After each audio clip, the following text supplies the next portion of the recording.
இந்த காணொளி பதிவில் ஒரு சில விஷயத்தை, அதாவது இசைஞானி இளையராஜா அவர்கள் தொடர்பாக எனது புரிதல் தொடர்பாகவும் சில கருத்துக்களுக்கான எனது நிலைப்பாடு தொடர்பாகவும் உங்களுக்கு சொல்லணும் அப்படின்றதுக்காக தான் இந்த காணொளி. அதுவும் தாண்டி இந்த காணொலியை முழுமையாக பாருங்கள். பார்த்துட்டு உங்களுடைய கருத்துக்களை நீங்கள் முன்வைங்க. எப்பயுமே நாங்கள் ஒரு விஷயத்த முழுமையாக பார்க்காம சரியாக தெரியாமல் சொல்லும்போது அது தொடர்பான புரிதல் இல்லாமல் போயிடலாம். அதுக்காகத்தான் நான் அந்த வேண்டுகோளை உங்களுக்கு வைக்கிறேன். சமூக வலைத்தளங்களில், எனது சமூக வலைத்தளங்களில் இசைஞானி இளையராஜா அவர்களுடைய சில காணொலி பதிவுகள், அண்மையில் கொழும்பில் நடந்த இசை நிகழ்ச்சியின் சில காணொலி பதிவுகளை நான் போட்டிருந்தேன். இதில் காட் ஆஃப் மியூசிக் அப்படின்ற கேப்ஷனின் அடிப்படையில் தான் நான் அந்த காணொலிகளை பதிவு செய்திருந்தேன். அதுக்கு நிறைய பேர் கோடா, கடவுளா அப்படின்ற மாதிரி கொஸ்டின் எழுப்புற மாதிரி நிறைய பேர் கேட்டிருந்தீங்க. அதுக்கு எனது நிலைப்பாடு என்ன அப்படின்றத நான் சொல்லிடுறேன். குறிப்பாக நான் எப்படி அப்படின்னு பார்த்தீங்கன்னா, பிறப்பால் இந்துவாக இருந்து கோயில் போனாலும் ஏனைய மதஸ்தலங்களுக்கும் போகக்கூடிய ஒரு ஆள். அதுவும் தாண்டி என்கிட்ட யார் கடவுள் அப்படின்னு கேட்டால் அப்பா அம்மா அப்படின்ற ஒரு விஷயமும் சொல்லுவேன். நமக்கு சின்ன வயசுலேருந்து சொல்லி கொடுத்த ஒரு விஷயமும் அப்படித்தான். மாதா பிதா குரு தெய்வம் அப்படின்னு சொல்லுவாங்க. அம்மா அப்பா குருவுக்கும் நாங்கள் அந்த கடவுளுக்காவோட அதிகமாக நாங்கள் ஒரு முக்கியத்துவம் கொடுப்போம் அப்படின்ற விஷயம் சொல்லப்படுது. அது மட்டும் இல்லாமல் யாராவது ஒருத்தரை சந்தோஷப்படுத்துவாரா இருந்தால் அவரும் என்னை பொறுத்த வரைக்கும் கடவுள். நமக்குள்ள எல்லாருக்குள்ளேயுமே ஒரு கடவுள் இருப்பார். தேடி கண்டுபிடிங்க, மற்றவங்கள சந்தோஷமாக வச்சுக்கோங்க. இது எனது புரிதல். இதன் அடிப்படையில் தான் நான் காட் ஆஃப் மியூசிக் இளையராஜா அப்படின்ற ஒரு கேப்ஷனோட நாங்கள் அந்த விஷயங்களை போட்டிருந்தேன். அதுக்காக நீங்கள் அவரை கடவுளாக பாருங்கன்னு நான் சொல்லவே முடியாது. அவரை இப்படி தான் நீங்கள் யோசிக்கணும் அப்படின்ற விஷயத்தில் நான் சொல்ல முடியாது. ஏன்னா அது உங்கள் புரிதல் சார்ந்த, உங்கள் நம்பிக்கை சார்ந்த ஒரு விஷயம். அதை நான் கொஷன் பண்ணுறதுக்கு எனக்கு எந்த தகுதியும் இல்லை அப்படின்றத நான் ஒத்துக்கிறேன். அது உங்களுடைய நிலைப்பாட்டில் எனக்கு எந்த பிரச்சனையும் இல்லை. நான் என்ன யோசிக்கிறேன் அப்படின்றத நான் உங்களுக்கு சொல்லணும்னு யோசித்தேன்.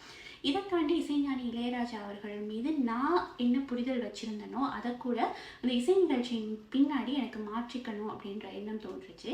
அதுக்கு சில விஷயங்கள் தான் காரணமாக இருந்தது. ஒரு காணொலி பதிவு வெளியிடப்பட்டிருந்தது. இசைஞானி இளையராஜா ரசிகர்களை ஏசிட்டாரு அப்படின்ற மாதிரி ஒரு காணொலி பதிவு. அதை நிறைய பேர் ஷேர் பண்ணி அதை நிறைய பேர் ஏசி அவருக்கு எகெயின்ஸ்டாக நிறைய விஷயங்கள் பேசப்பட்டிருந்தது. ஆனால் உண்மையான விஷயம் அந்த காணொலி பதிவில் முன்னாடி நடந்த விஷயமும் இல்லை, பின்னாடி என்ன நடந்துச்சு, அது முழுமையான ஒரு விஷயம் அங்கே இல்லாமல் அந்த காணொலி வெளியிடப்பட்டிருந்தது.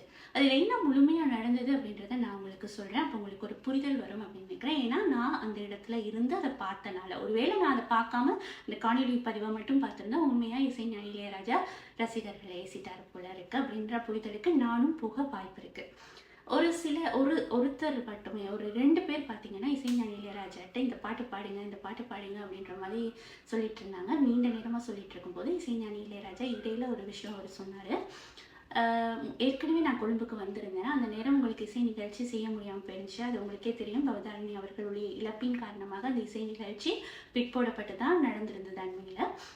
அதுக்காக நான் உங்களுக்கு அந்த இசை நிகழ்ச்சியை வழங்க முடியல. ஆனாலும் மீண்டும் உங்களுக்கு அப்படி நான் வழங்கணும் அப்படின்றதுக்காக 100 பாடல்கள் கிட்ட ப்ராக்டிஸ் பண்ணி உங்களுக்காக இந்த இசை நிகழ்ச்சியை நான் செய்துட்ருக்கேன்.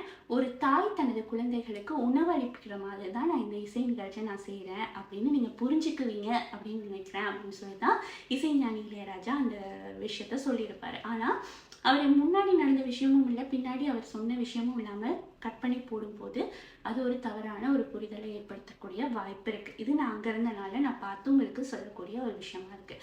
அதே போல் நானும் ஒரு காணொலி போட்டிருந்தேன். மனோ அவர்களுக்கும் இசைஞானி இளையராஜா அவர்களுக்கும் இடையிலான ஒரு உரையாடலோட அடுத்து மனோ அவர்கள் பாடுற அந்த பாட்டு.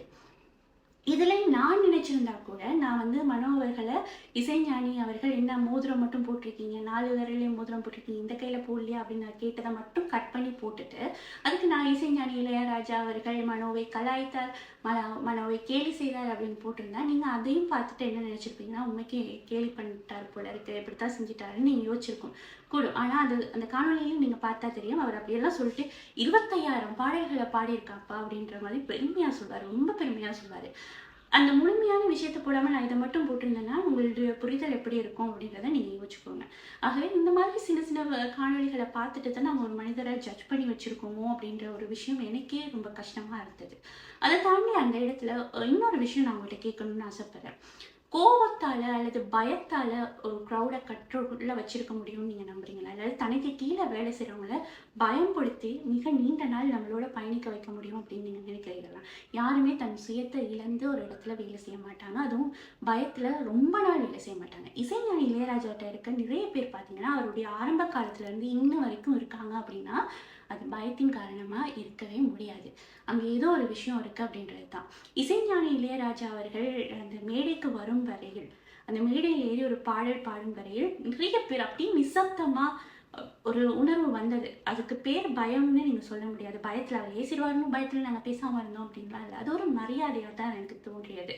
அந்த அளவுக்கு இசைஞானி இளையராஜாவை நிறைய பேருக்கு பிடிக்கும். இதெல்லாம் நீ பேசுறியம்மா, நீ இசைஞானி இளையராஜாவோட ஃபேனாக இருப்ப, உனக்கு ஃபேவரட் இசை அமைப்பாளர் இசைஞானி இளையராஜாவாக இருப்பார், அதுதான் நீ இப்படி பேசுகிற அப்படின்னு நீங்கள் நினைக்கக்கூடும்.